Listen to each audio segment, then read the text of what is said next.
Salam sejahtera bagi Bapak, Ibu, dan saudara-saudariku yang terkasih dalam Kristus. Kita kembali melanjutkan mengenal Dei Verbum bab 3 dan 4. Sebagai materi yang pertama adalah tentang fakta ilham dan kebenaran kitab suci. Sebagai fakta ilham bahwa sebagai pengarang kitab suci adalah Allah sendiri. Tetapi dalam mengarang kitab-kitab suci itu, Allah memilih orang-orang yang digunakannya. Sementara mereka memakai kecakapan dan kemampuan mereka sendiri.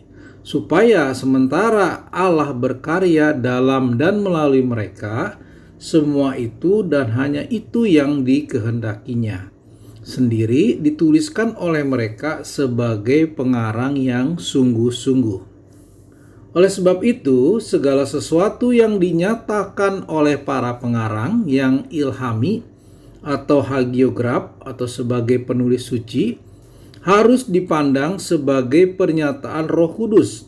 Maka harus diakui bahwa buku-buku Alkitab mengajarkan dengan teguh dan setia serta tanpa kekeliruan kebenaran yang oleh Allah dikehendaki supaya dicantumkan dalam kitab-kitab suci demi keselamatan kita.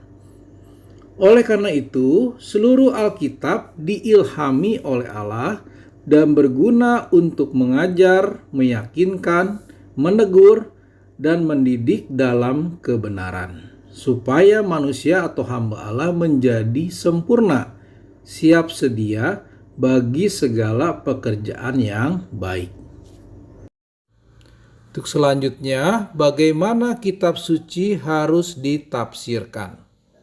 Karena Allah dalam kitab suci bersabda melalui manusia, maka untuk menangkap yang disabdakan oleh Allah, para penafsir kitab suci harus menyelidiki dengan cermat apa yang sebenarnya mau disampaikan oleh para penulis suci dan apa yang mau ditampakkan oleh Allah dengan kata-kata mereka.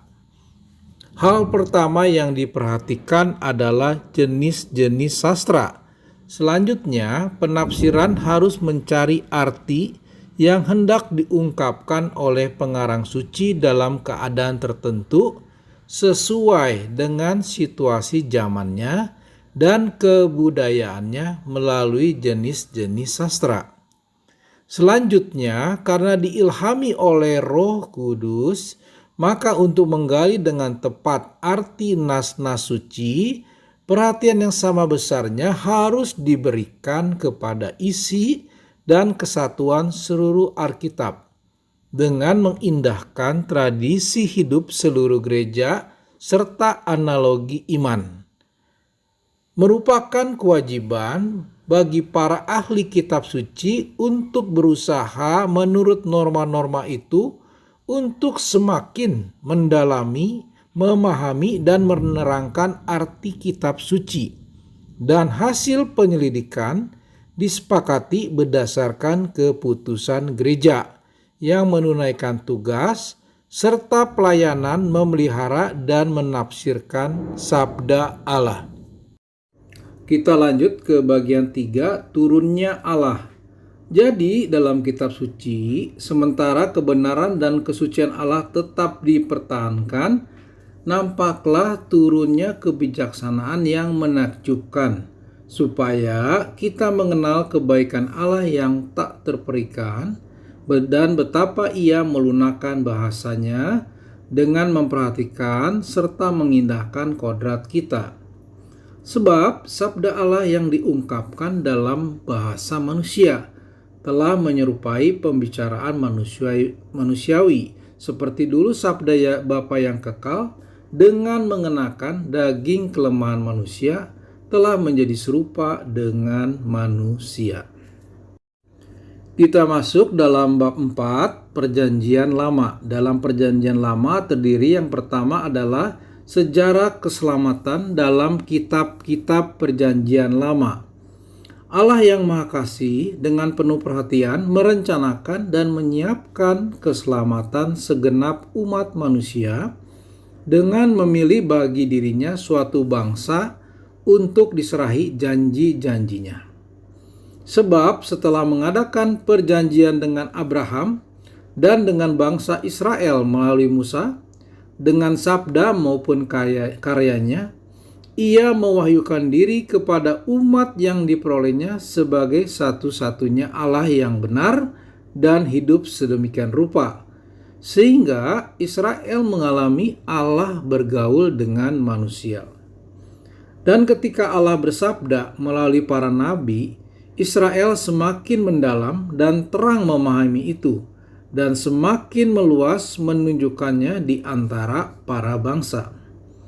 Adapun tata keselamatan yang diramalkan, diceritakan, dan diterangkan oleh para pengarang suci sebagai sabda Allah yang benar, terdapat dalam kitab-kitab Perjanjian Lama.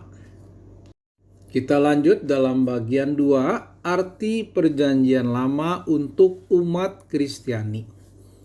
Tata keselamatan Perjanjian Lama dimaksudkan untuk menyiapkan kedatangan Kristus menebus seluruh dunia, diwartakan dengan nubuat-nubuat dan dengan berbagai lambang. Kitab-kitab Perjanjian Lama sesuai dengan keadaan umat manusia sebelum zaman pemulihan keselamatan oleh Kristus mengungkapkan kepada semua orang pengertian tentang Allah dan manusia, serta cara-cara Allah yang adil dan rahim bergaul dengan manusia. Kitab-kitab itu yang mengungkapkan kesadaran hidup akan Allah, yang mencantumkan ajaran-ajaran yang luhur tentang Allah, serta kebijaksanaan yang menyelamatkan hidup manusia, pun juga perbendaharaan doa-doa yang menakjubkan. Akhirnya mengemban keselamatan kehidupan umat beriman, sehingga kitab-kitab itu harus diterima oleh umat beriman Kristiani. Kita masuk dalam bagian 3, yaitu kesatuan antara kedua perjanjian.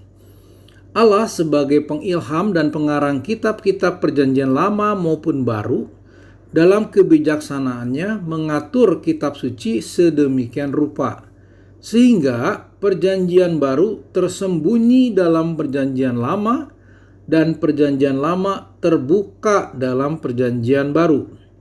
Sebab meskipun Kristus mengadakan perjanjian yang baru dalam darahnya, namun kitab-kitab Perjanjian Lama seutuhnya ditampung dalam pewartaan Injil, dan dalam Perjanjian Baru memperoleh dan memperlihatkan maknanya dari Perjanjian Lama.